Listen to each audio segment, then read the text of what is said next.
परंतु अयोध्या कांड को छोड़कर बाकी जो 6 कांड हैं, आप पढ़िएगा ध्यान से तो आपको पता चलेगा कि बाकी के 6 कांडों में सभी कथावाचक अपने श्रोता को बीच बीच में याद कर रहे हैं।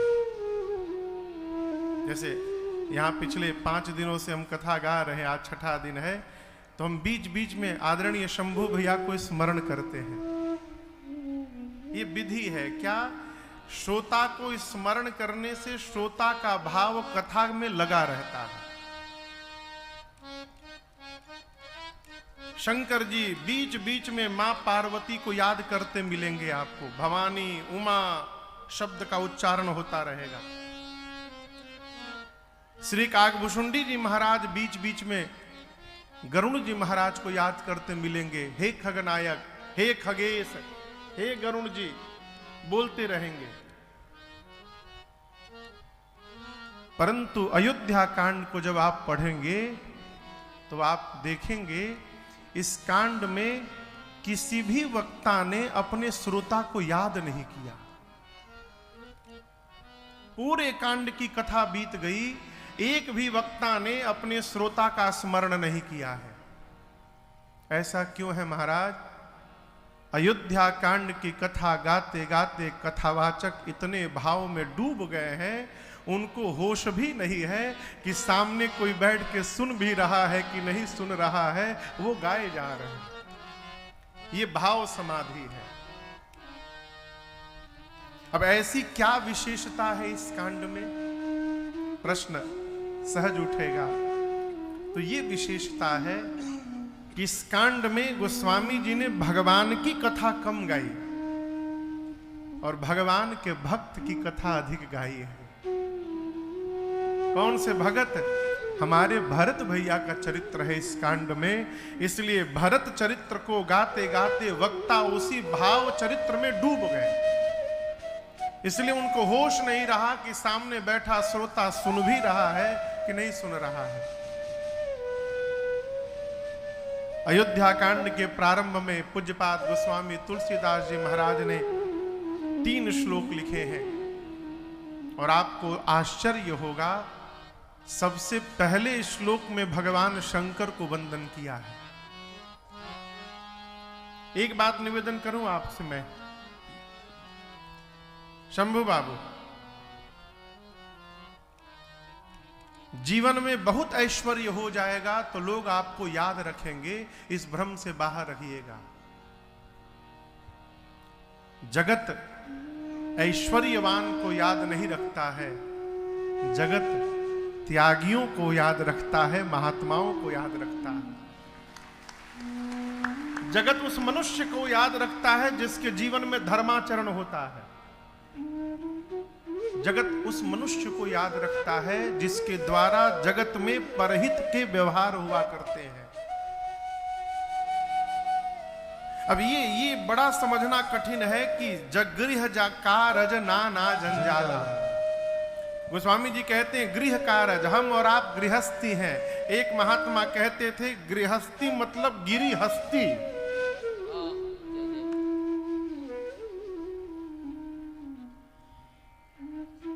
लेकिन ये ठीक नहीं है। मनु जी महाराज कहते हैं धन्यो गृहस्थाश्रम। मनुस्मृति में मनु महाराज कहते हैं 4 आश्रम हैं। ब्रह्मचर्य, अभी आप लोग ब्रह्मचर्य में हैं। विवाह के बाद गृहस्थ, 25-25 का भाग बटा है। 1 से जन्म से लेकर 25 वर्ष तक ब्रह्मचर्य, 25 से 50 तक गृहस्थ, 50 से 75 तक वानप्रस्थ और 75 के बाद सन्यास। लेकिन अब आयु घट गई है तो इसको थोड़ा और कम करिए। ब्रह्मचर्य तो नहीं कम हो सकता, ब्रह्मचर्य भले बढ़ गया हो। पहले 20-25 साल में विवाह हो जाया करता था, अब तो 30, 32, 35 भगवान मालिक है? देखिए, पहले के बुजुर्ग कम पढ़े लिखे थे लेकिन हमसे और आपसे अधिक विवेकी थे। 20-22 साल में बच्चों का विवाह कर देते थे। ठीक, अब 22 साल में बच्चों का विवाह हो गया। सरकार की व्यवस्था में उम्र क्या है बच्चों के विवाह का? 22 साल। हाँ चलिए तब ठीक है, 20 नहीं 22। तो 22 साल विवाह होने के बाद जब तक पिता के शरीर में शक्ति रहता है तब तक उसकी संतान अपने पांव पे खड़ी हो जाती है। अब जे खुदे 35 साल में ब्याह करता तो लड़का हो तो 40 साल हो जाए, और जब तक लड़का पढ़ लिख कर 20-22 साल का होगा तब तक अपने बूढ़ा जाएंगे।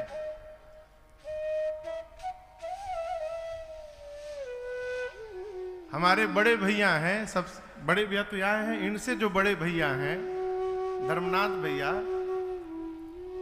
उनके जो सुपुत्र है हमारे भतीजा धीरज बाबू, तो जब भैया और बाबू एक साथ कहीं जाते हैं तो लोग पूछते हैं भैया से आपके छोटे भाई हैं काई? आए दोनों बाप बेटे। हाँ, अब जैसे यही वरुण बाबू और अमन बाबू कहीं जाए तो क्यों कहीं कि चाचा भतीजा हलो, लोग कहीं कि छोट भाई अवन इनके है। विभाग दर्शन करिए, ब्रह्मचर्य, ब्रह्मचर्य के बाद गृहस्थ, गृहस्थ के बाद वानप्रस्थ, वानप्रस्थ के बाद सन्यास। इन 4 आश्रमों में से मनुस्मृति में मनु जी महाराज कहते हैं धन्यो गृहस्थ आश्रम। संसार के सबसे पहले ग्रंथ का नाम है मनुस्मृति।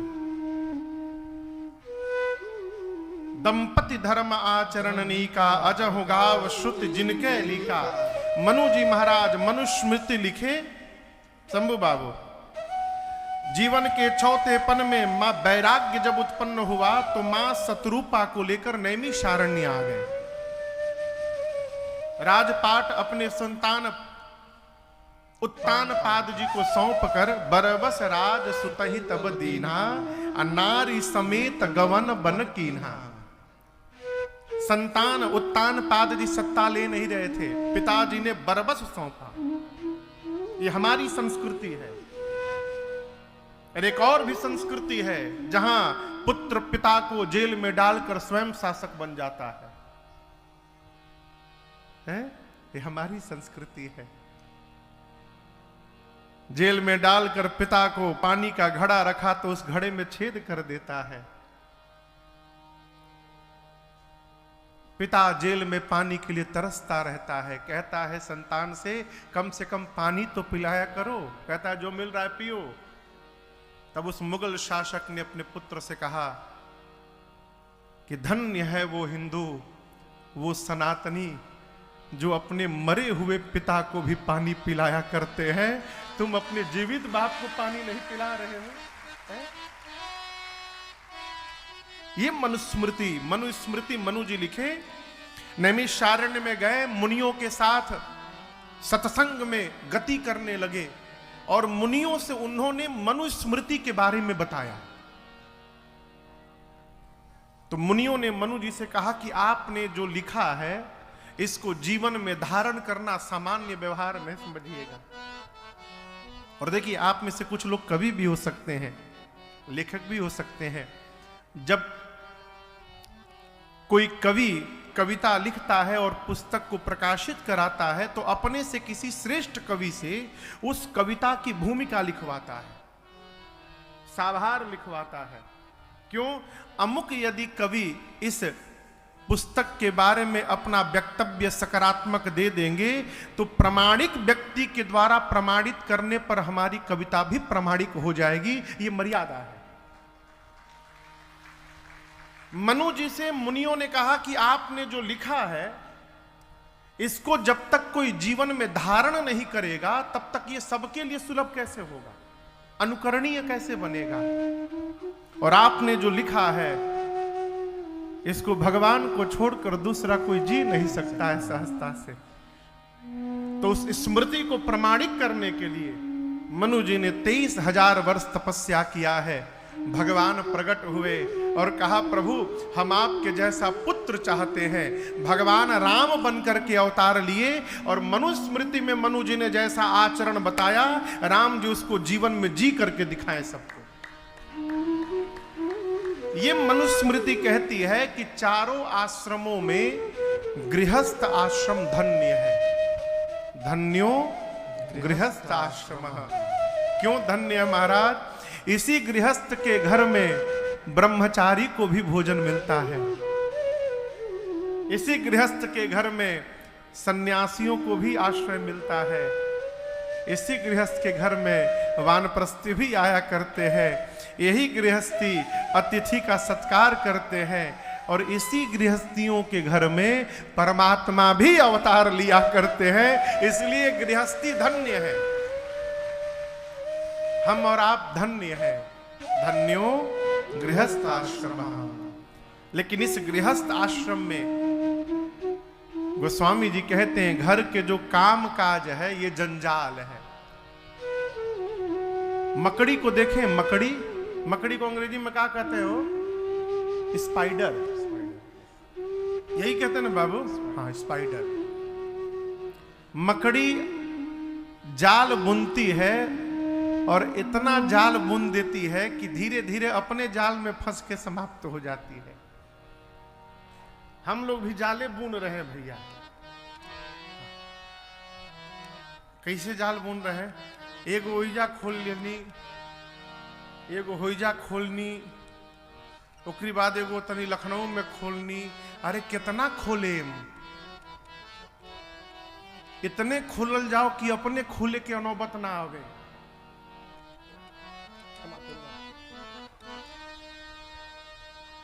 कितना जाल बुनना है इसकी सीमा तय करिए।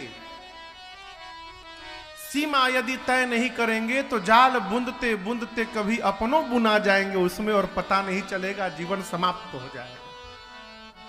गोस्वामी जी कहते हैं, गृह कारज नाना जंजाला ते अति दुर्गम शैल विशाला। ये गृह कार्य कितने विशाल है? पर्वत के समान है, दुर्गम है। इस गृह कारज में रहते हुए परमार्थ कैसे बने? इस जंजाल में रहते हुए भगवत स्मरण चिंतन बंधन कैसे बने? यदि ये सीखना है और जानना है, इसी बात के लिए अयोध्या कांड के प्रारंभ में गोस्वामी जी ने भगवान शंकर को याद किया। इधर दर्शन करिए। भगवान शंकर भी गृहस्थी हैं, हमारी आपकी तरह। लेकिन आपको बताऊं, पूरे ब्रह्मांड में मेरे बाबा से श्रेष्ठ दूसरी कोई गृहस्थी नहीं हुई। इनसे श्रेष्ठतम कोई गृहस्थी नहीं हुई। और इसी का परिणाम है कि इस परिवार का एक एक सदस्य वंदनीय और पूजनीय बन गया। आप मेरे पीछे रघुनाथ जी का परिवार है, इधर शंकर जी का परिवार है। आप दोनों का मिलान देखिए। भगवान मेरे आराध्य है। लक्ष्मण जी की पूजा अकेले नहीं होती है, राम जी के साथ होती है, ठीक ना? शत्रुघ्न भैया की पूजा अकेले नहीं होती है, पंचायतन दरबार में होती है। भरत जी का मंदिर गिने चुने जगह है। एक वहां पर है भरतकूप के पास, जो मैंने देखा है। शत्रुघ्न जी का मंदिर अलग से मैंने नहीं देखा है, हो सकता है कहीं हो। लेकिन इस परिवार को देखिए, शंकर जी की अलग पूजा होती है, हमारी मां पार्वती जी की अलग पूजा होती है। महाराष्ट्र में चले जाइए, गणपति बप्पा मोरिया गणेश जी की अलग पूजा होती है। दक्षिण भारत में चले जाइए, कार्तिकेय भगवान को मुरुगन स्वामी के नाम से पूजा जाता है, इनकी अलग से पूजा होती है। इतना ना छोड़िए, सुनिए, नाग पंचमी के दिन नगवों की पूजा होती है ना? गंगा दशहरा के दिन गंगा जी की पूजा होती है। इस परिवार का एक एक सदस्य वंदनीय है और पूजनीय है। ये है सर्वश्रेष्ठ गृहस्थी सामने बैठे हैं। ये कैसे हो गया? ये कैसे हो गया? तो इसका सीधा सा कारण है, भगवान शंकर अपने पूरे परिवार के साथ घर के, समाज के, जगत के कल्याण के कार्य व्यवहार को करने के साथ साथ अपने भजन को बनाए रखे हैं। ये भजन इस परिवार को सर्वश्रेष्ठ बना के रखा हुआ है।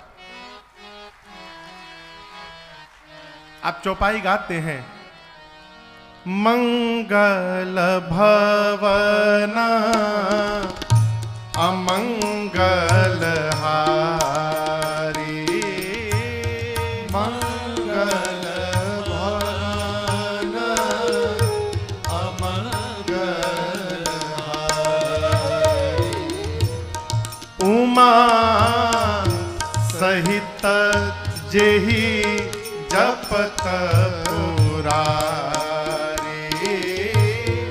उमा सहित जेहि जपत पुरारी, सहसा नाम सम सुनि शिव बाणी, सहसा नाम सम सुनि शिव बाणी, जपि जे प्रिय संग भवानी, जपि जे प्रिय संग भवानी, जपि जे प्रिय संग भवानी। लगातार चौथी पांचवी कथा है जिसमें कथा में कुत्ता महाराज आ रहे हैं।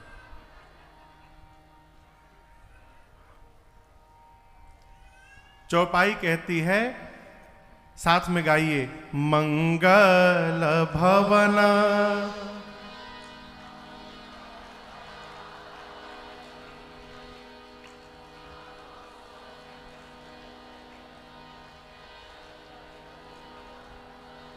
यही से गवैनी। हाँ, एगो चौपैये याद बा, द्रव सो दशरथ अजीर बिहारी, इहे गैनी हम। मंगल भवन अमंगल हारी, उमा सहित जेहि जपत पुरारी, जप ही नहीं जपत, उमा सहित जेहि जपत पुरारी। भगवान शंकर के साथ मां पार्वती जपती हैं राम नाम। वो राम नाम क्या है? मंगल का घर है और अमंगल का नाश करने वाला है। इतना ही नहीं, मां पार्वती नित्य सवेरे विष्णु सहस्त्र नाम का पाठ करती थी। आप में से कई उसके बाद ही भोजन करती थी मां पार्वती। एक दिन बाबा को भूख लगी थी, भोजन पर बाबा बैठे हैं, अम्मा विष्णु सहस्त्र नाम का पाठ कर रही हैं। 15-20 मिनट समय लगता है उसमें। जब मैया पढ़ के आई तो बाबा ने पूछा, देवी क्या कर रही थी? मां ने कहा, प्रभु नियम में थी, विष्णु सहस्त्र नाम का पाठ कर रही थी मैं।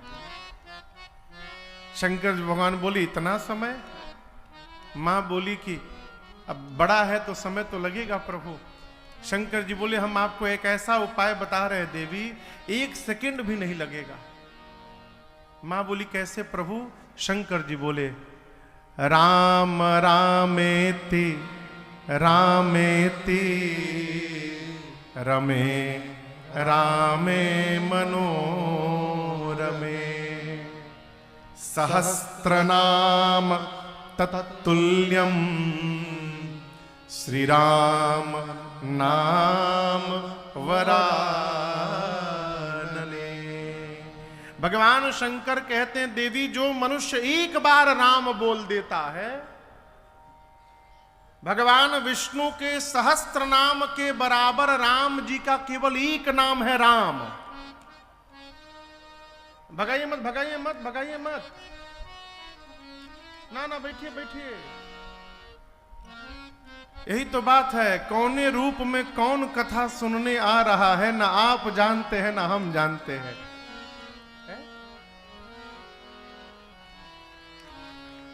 कहीं भगवाने आए होता। इसलिए कथा के समय जो जीव जंतु आए आने दीजिए। अब महाराज सांप आ गई तब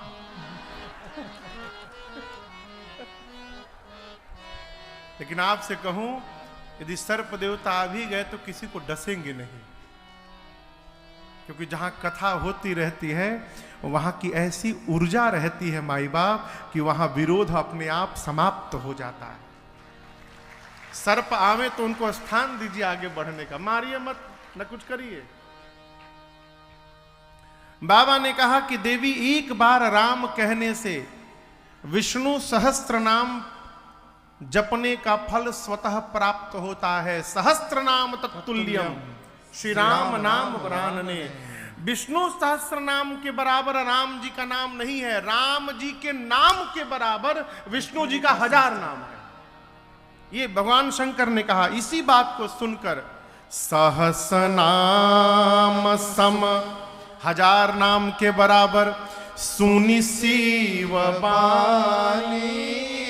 शंकर जी की वाणी को सुनकर उस दिन से मां भी जपी जेई पिय संग भवानी। उस दिन से भगवान शंकर और मैया एक साथ बैठकर राम नाम का स्मरण करने लगे। इसलिए भगवान शंकर को वंदन किया प्रथम श्लोक में। यश्यांके च विभाति भूधर सुता देवा पगा मस्तके, भाले बाल विधुर गले च गरलम यस्योरसी व्यालराट। सोयम भूति विभूषण सुरवर सर्वाधिप सर्वदा, सर्वः सर्वगतः शिवः शशिनिभ श्री शंकर पातु माम। दूसरे श्लोक में भगवान श्री राम के मुख को वंदन किया है। कौन सा मुख? रात को सुने कि राजा बनना है, प्रसन्न नहीं भय। सवेरे सुने वन में जाना है, दुखी नहीं भय। देखिए, ये सुख और दुख केवल और केवल स्वीकार और अस्वीकार पर निर्भर करता है। हमारे महाराज श्री कहा करते हैं बार बार, बेटा जीवन में परिस्थिति को स्वीकार करने का स्वभाव बनाना ये सहज नहीं है, लेकिन असंभव भी नहीं है। यदि आप परिस्थिति को स्वीकार करने का स्वभाव बना लिए तो आप जीवन में कभी दुखी नहीं हो पाएंगे। कई लोग इसीलिए परेशान रहते हैं कि आप हमको समझ नहीं पा रहे हैं। अरे सामने वाला नहीं समझ पा रहा है, आप तो अपने को समझिए।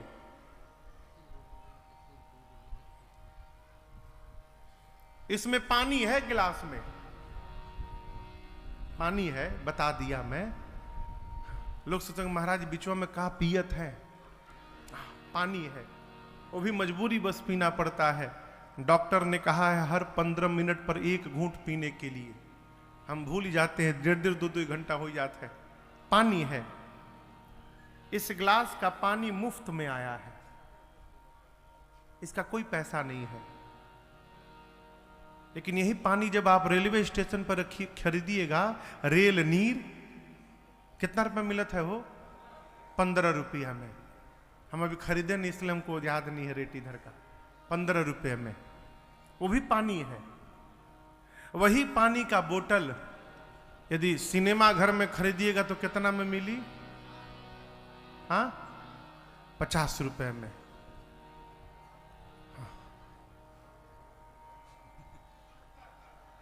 खूब यात्रा होला का हो जाके हमको मालूम नहीं इसलिए हम पूछे। अच्छा ठीक है, वही पानी का बोतल यदि मॉल में खरीदिए तो? अब जान मुझे क्यों नहीं बोला था नहीं पूछे, बताइए बताइए, आप में से कोई खरीदा हो तो बताइए कितने का? नहीं 50 से अधिक है। हाँ, एक ठे बोतल हमको मिला था 70 की 80 रुपए का। हाँ, वेदिका, वेदिका। हाँ, मैंने रुपया पी रहे थे हम, इतना कष्ट हो रहा था पानी पीने पर ना। एक बार हम अमेरिका में थे, प्यास लगी थी, 2017 में पूज्य महाराज श्री के साथ पानी का बोतल खरीदे, आधा लीटर का बोतल $5 का मिला। आज के समय से 300 रुपया हो गया, 8×5 = 400 रुपया हो गया आधा लीटर। जब दाम सुने उसका $5 तो पनिया पिए का मन ना करे।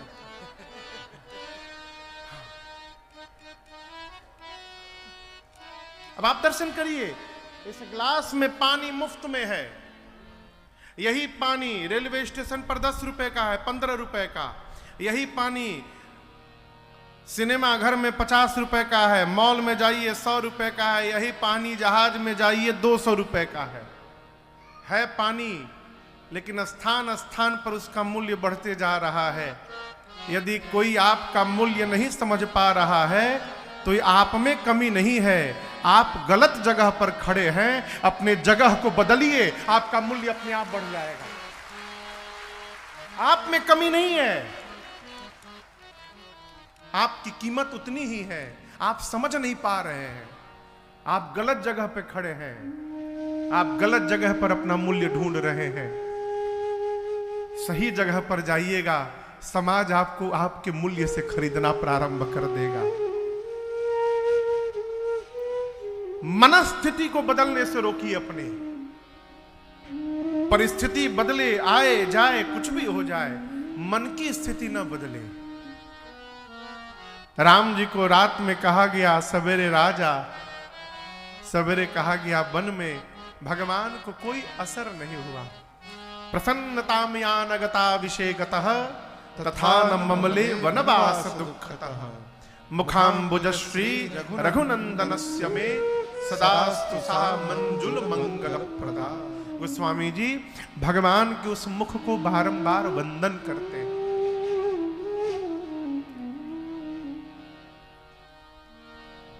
तीसरे श्लोक में नीलांबुज श्यामल कोमलांगम